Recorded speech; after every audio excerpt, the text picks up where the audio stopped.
L'Université libre de Bruxelles fête ses 175 ans, 175 ans de recherche notamment. L'ULB est l'un des plus grands laboratoires du pays. Et justement, dans le cadre d'un concours international, des étudiants de l'ULB ont découvert une glu totalement bio. Ils ont même décroché un prix. Reportage Alice Toussaint et Thierry Duboquet. Cette substance rougeâtre, c'est le glucolie. Glu car elle agit comme de la colle forte, coli comme le diminutif de la bactérie Escherichia coli. Des étudiants de l'ULB l'ont découverte dans le cadre du concours IGEM, un concours international de biologie synthétique. Cette recherche, c'est surtout un projet d'étudiants qui a été fait pendant l'été. Les étudiants ont trouvé le sujet intéressant donc, de produire cette colle biologique. Pour ça, ils se sont inspirés de la bactérie Colobacter crescentus, qui est en fait une bactérie aquatique qui sert de cette colle pour s'accrocher au sol. Et ils ont voulu émuler en fait, cette production de colle dans Escherichia coli de façon à pouvoir plus facilement la produire en plus grande quantité, éventuellement pour obtenir des applications industrielles. Et ces étudiants ne sont pas revenus de Boston les mains vides. Ils ont ramené avec eux le prix de la meilleure biobrique naturelle. Reproduit à grande échelle, le glucolie pourrait servir d'adhésif chirurgical dans le rétablissement de fractures ou être utilisé pour la réparation de fissures sur les coques des bateaux. Une substance révolutionnaire donc et qui a des propriétés sans précédent. Cette glu, déjà, elle est naturelle, donc elle est bio puisqu'elle est produite par une bactérie. Elle est faite de polysaccharides principalement, donc c'est biodégradable. Maintenant, quant à une exploitation à l'échelle industrielle, on en est encore loin. Ce concours a permis à 8 étudiants de l'ULB de se frotter à la vie des laborantins. Ils sont en biologie moléculaire, mais aussi en bioinformatique ou bioingénieurs. Et qui sait, la participation à ce projet a peut-être fait naître des vocations. C'était une très bonne approche de ce que peut être un projet de recherche et de le mener à bien du début à la fin. Et donc c'était un premier pas peut-être, oui, vers le domaine de la recherche.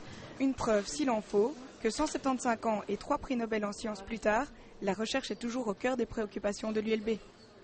Voilà, et toujours concernant l'ULB, nous en parlions justement en début de semaine de l'immeuble Blom, signé de l'architecte Blom, qui fait partie du campus de l'ULB.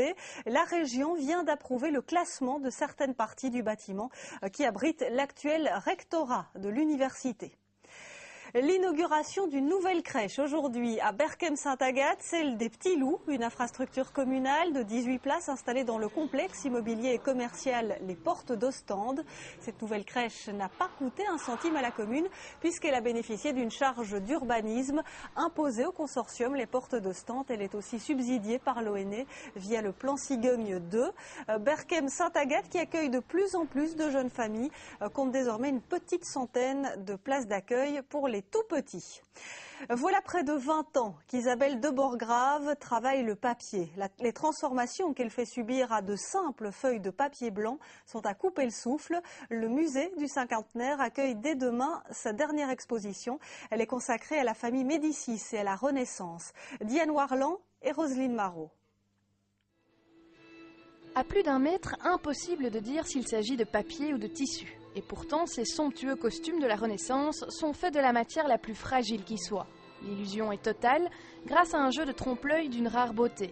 L'artiste Isabelle de Borgrave possède un savoir-faire unique. Arriver à faire des robes en papier, c'est parce que j'en ai fait énormément en tissu et que le papier m'a donné la liberté de recommencer, de chercher, de refaire, de raconter autre chose et de ne pas faire des robes spécialement pour les vendre, de garder son âme d'artiste. Amoureuse de l'Italie et de la Renaissance, l'artiste trouve l'inspiration dans la célèbre chapelle Gozzoli du palais Médicis-Riccardi à Florence. Ce lieu sera le point de départ de cette incroyable collection de 29 costumes. Une collection qui sonne comme une rencontre avec l'une des plus emblématiques familles de l'histoire italienne, les Médicis. La Renaissance est une période exceptionnelle à plus d'un titre. C'est le temps de l'éclosion de nombreux chefs-d'œuvre. C'est une époque aussi où la mode se veut somptueuse. Pour moi, je crois que c'est le plus grand moment d'élégance. Je crois qu'il n'y a plus un couturier d'aujourd'hui qui d'abord, il n'aurait peut-être pas la commande, mais qui ferait une robe comme ça, parce que c'était des robes d'apparat, c'était des robes pour apparaître. Donc on mettait tout, on les couvrait de perles, de fleurs. C'était inimaginable.